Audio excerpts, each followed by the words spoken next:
आए दिन cyber fraud या डिजिटल फ्रॉड के मामले बढ़ रहे हैं। कम ही लोग जान होंगे जो इस तरह के फर्जी कॉल्स जिन्हें न आई हों। कई लोगों के पास कई बार ऐसी कॉल आती हैं जिनमें कहा जाता है कि उनका कोई पार्सल कस्टम्स में रोका गया है जिसमें कोई प्रतिबंधित सामग्री पकड़ी गई है। कई बार कहा जाता है कि आयकर विभाग ने आपकी कोई चोरी पकड़ी है, या कई बार प्रवर्तन निदेशालय यानी ईडी का हवाला देकर आपके नाम से कैश लेन देन की बात कही जाती है। ये सभी बातें फ़ोन या वीडियो के ज़रिए बताने की कोशिश होती है, जिनसे कई लोग अक्सर डर जाते हैं और फिर गलती से अपने पासवर्ड, ओटीपी, बैंक अकाउंट वगैरह की जानकारी जो साइबर अपराधी हैं उन्हें दे देते हैं। ऐसे कई लोगों को अब तक लाखों करोड़ों का चूना लग चुका है। पिछले ही महीने वर्धमान ग्रुप के सीएमडी एसपी ओसवाल के साथ ऐसी जालसाजी से 7 करोड़ रुपए वसूल लिए गए। उन्हें 2 दिन तक डिजिटल अरेस्ट में रखा गया। डिजिटल और ऑनलाइन धोखाधड़ी के ऐसे तमाम मामलों की गंभीरता को देखते हुए आज खुद प्रधानमंत्री मोदी ने इस मुद्दे पर देश की जनता को आगाह किया। अपने कार्यक्रम मन की बात के 115वें एपिसोड में प्रधानमंत्री ने कहा कि ऐसे मामलों में जनता को तुरंत प्रतिक्रिया नहीं देनी चाहिए, पहले रुकना चाहिए, सोचना चाहिए और फिर आगे की कार्रवाई करनी चाहिए।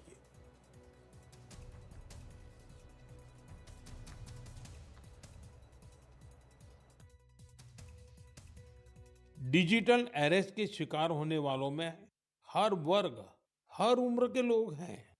लोगों ने डर की वजह से अपनी मेहनत से कमाए हुए लाखों रुपए गंवा दिए हैं। कभी भी आपको इस तरह का कोई कॉल आए तो आपको डरना नहीं है।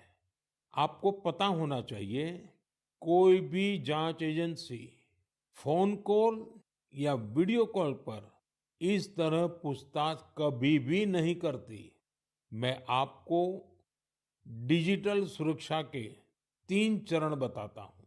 ये 3 चरण है: रुको, सोचो, एक्शन लो।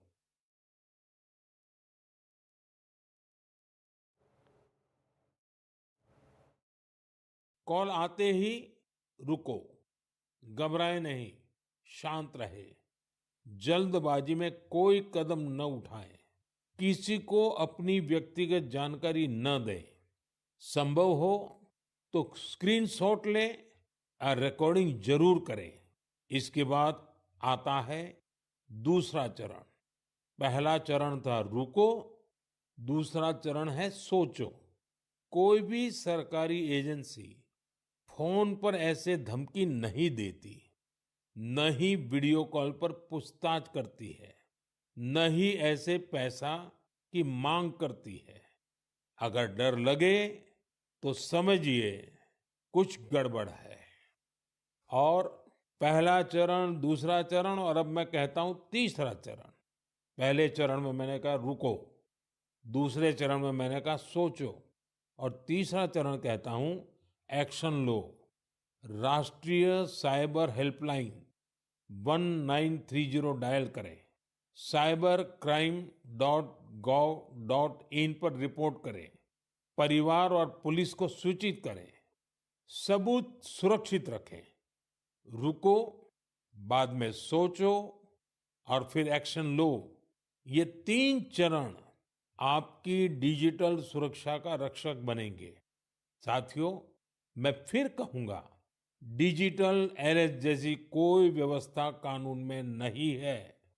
ये सिर्फ फ्रॉड है, फरेब है, झूठ है, बदमाशों का गिरोह है।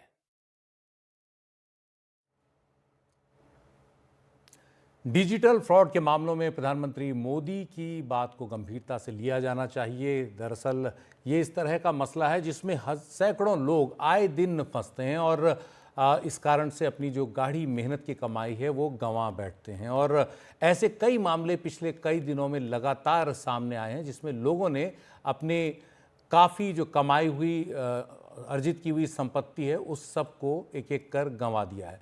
और अगर आंकड़े आप देखेंगे तो रिजर्व बैंक की इस साल मई में एक रिपोर्ट आई जिसके मुताबिक पिछले 2 साल में बैंक फ्रॉड 300% बढ़े हैं, यानी 3 गुना हो गए। वित्त वर्ष 2022-23 में जहां 9,046 मामले इस तरह के सामने आए, वहीं वित्त वर्ष 2023-24 में बढ़कर 36,075 हो गए। हालांकि इसका एक पहलू ये भी है कि बैंक फ्रॉड में शामिल राशि घटी है। 45,358 से करोड़ रुपए से घटकर 13,930 करोड़ रुपए हो गई। केस बढ़ने का मतलब यह है कि अब छोटी मोटी रकम के लिए आम लोगों के साथ भी ये फ्रॉड हो रहे हैं। हमने आपको बताया कि किस तरह पिछले महीने के अंत में वर्धमान ग्रुप के सीएमडी के साथ एक साइबर फ्रॉड हुआ। इसी साल के कुछ और मामलों को भी आप देखिए तो आपको पता लगेगा कि कितना दायरा फैला हुआ है इस तरह जो साइबर फ्रॉड है उनका। 17 सितंबर को एक रिटायर्ड बैंक कर्मचारी से 1,73,00,000 रुपए झटक लिए गए। उसी दिन लखनऊ में एक डॉक्टर मुकुल सोनकर से 19 लाख रुपए की साइबर ठगी हुई। 29 और 30 अगस्त को साउथ दिल्ली के एक शख्स ने 5,15,000 रुपए ऐसे ही एक फ्रॉड को ट्रांसफर कर दिए। 15 अगस्त को नोएडा में 79 साल के एक रिटायर्ड मेजर जनरल से 2 करोड़ रुपए की ठगी हो गई। ये सब साइबर ठगी हो रही है, डिजिटल ठगी हो रही है। 10 अगस्त 2024 को जयपुर में एक शख्स के 5.5 लाख रुपए ऐसे ही फ्रॉड में निकल गए। इस साल 5 जून को नोएडा के नवीन कुमार आनंद से 5 लाख रुपए की ठगी हुई। तो आप देख सकते हैं ऐसे मामलों में आम आदमी नहीं फंस रहे हैं, ऐसे लोग भी फंस रहे हैं जो पढ़े लिखे हैं, जिन्हें आता है कि किस तरह से कंप्यूटर पर कामकाज किया जाए और इस तरह का काम वो करते रहें, लेकिन वो भी ऐसे साइबर जालसाजों के एक तरह से चपेट में आ जाते हैं। और होता यह है कि अक्सर लोग जल्दी तनाव में आकर गलती कर बैठते हैं। हमारे सहयोगी मुकेश सेंगर बता रहे हैं कि अपराधी ऐसे मामलों को कैसे अंजाम देते हैं, उनका जो पूरा मोडस ऑपरेंडी होता है वो क्या होता है, लोगों को उनसे बचने के लिए क्या एहतियात बरतने चाहिए। दरअसल कानून में डिजिटल अरेस्ट नाम का कोई शब्द होता ही नहीं है। ये साइबर ठगी करने का एक तरीका है जिसमें इस गैंग के लोग किसी को भी वीडियो कॉल करते हैं और वीडियो कॉल करके कहते हैं कि आपका एक संदिग्ध पार्सल पकड़ा गया है, या फिर आपका नाम ड्रग्स तस्करी में आ गया है, या फिर आपके खिलाफ ईडी ने मामला दर्ज किया है, पुलिस ने केस दर्ज किया है, कोर्ट से वारंट निकला हुआ है। और इस तरह से वो लोगों को अपने जाल में फंसाते हैं और ये कहते हैं कि वो वीडियो कॉल से हटे नहीं, अपने परिवार के लोगों से बात ना करें, उनको मैसेज ना करें। और इस तरह से एक जो डिजिटल सर्विलांस है उसके दायरे में वो विक्टिम को रखते हैं। और कई बार ऐसा भी होता है कि 2-2 दिन तक विक्टिम को डिजिटल सर्विलांस पर रखते हैं, यानी कि वीडियो कॉल पर रखते हैं। इस दौरान जो कॉल करने वाले होते हैं वो या तो पुलिस की वर्दी में होते हैं या फिर सीबीआई की यूनिफॉर्म में होते हैं, ईडी अफसर बनकर बात करते हैं। और कई बार ऐसा भी होता है कि वो एक फर्जी कोर्ट लगाते हैं। अभी हाल ही में जो वर्धमान ग्रुप के सीएमडी हैं उनको ये दिखाया गया कि सुप्रीम कोर्ट लगी है और चीफ जस्टिस बैठे हुए हैं वहाँ पर, और चीफ जस्टिस की ओर से एक उनकी गिरफ्तारी का ऑर्डर भी दिया गया और ये ऑर्डर उनके व्हाट्सएप पर भेजा गया। तो इस तरह से कई तरह से फर्जीवाड़ा होता है और जो विक्टिम होता है वो एक तरह से डर जाता है, सहम जाता है और वो वीडियो कॉल से हटता नहीं है। उसके बाद फिर यही डर दिखाकर वो विक्टिम के अकाउंट से पैसे निकलवाते हैं और ये पैसे किसी और के अकाउंट में जाते हैं, यानी कि वो ऐसे लोग होते हैं जो कमीशन के बेस पर अपना अकाउंट देते हैं, उनके अकाउंट में ये पैसे ट्रांसफ़र करते हैं।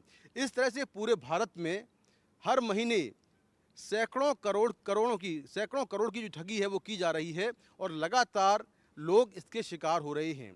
दिल्ली और एनसीआर में भी लगातार ऐसे मामले सामने आ रहे हैं जिसमें लोगों को डिजिटल अरेस्ट करके उनसे करोड़ों की ठगी की जा रही है। तो आखिर इससे बचें कैसे? बचने का रास्ता ये है कि अगर कोई भी आपको संदिग्ध कॉल करता है, कोई वीडियो कॉल करता है, तो सबसे पहले तो उसे रिसीव ना करें। अगर रिसीव कर लेते हैं तो पहले उससे बात करें और उससे डरें नहीं। अपने परिवार के लोगों से शेयर करें ये बात कि इस तरह से फ़ोन आ रहे हैं, इस तरह से मैसेज आ रहे हैं या कोई लिंक आया है, इसकी जानकारी अपने परिवार के लोगों को दें। दूसरा, ज़रा भी शक होने पर तुरंत आप साइबर हेल्पलाइन को फ़ोन कर सकते हैं या फिर आप तुरंत अपने नज़दीकी थाने में जाकर या 100 नंबर पर कॉल कर सकते हैं, जिससे कि जानकारी आपकी जानकारी पुलिस तक पहुंच जाएगी। एक चीज़ और ध्यान देने वाली है कि कभी भी कोई सरकारी एजेंसी, पुलिस, ईडी, सीबीआई या कोई भी दूसरी एजेंसी कभी भी किसी से ऑनलाइन पूछताछ नहीं करती है। यानी कोई अफसर जो है वो वीडियो कॉल करके ना तो आपको अरेस्ट करेगा ना आपसे पूछताछ करेगा। जब भी पूछताछ होगी ये पूछताछ फिजिकल होगी। तो जो भी वीडियो कॉल करके आपको अरेस्ट करने की बात कर रहा है या आपको डरा रहा है, धमका रहा है, वो किसी भी सरकारी एजेंसी से नहीं है, वो कोई ठग है, ये बात बिल्कुल समझ लें। और जैसे ही आपको शक हो तुरंत इसकी जानकारी पुलिस को दें और साइबर सेल या साइबर हेल्पलाइन पर इसकी जानकारी तुरंत दें। ऐसे में आप अगर ये सावधानी बरतेंगे तो इस तरह की जो ठगी है, जो डिजिटल अरेस्ट है, उससे आप बचेंगे। और एक बार फिर से नोट कर लें कि कानून में डिजिटल अरेस्ट नाम का कोई शब्द नहीं है और ना ही डिजिटल अरेस्टिंग होती है किसी एजेंसी द्वारा। ये ठगों द्वारा ठगी का एक तरीका है। नई दिल्ली से कैमरामैन अशोक महाले के साथ मैं मुकेश सिंह सेंगर, NDTV इंडिया।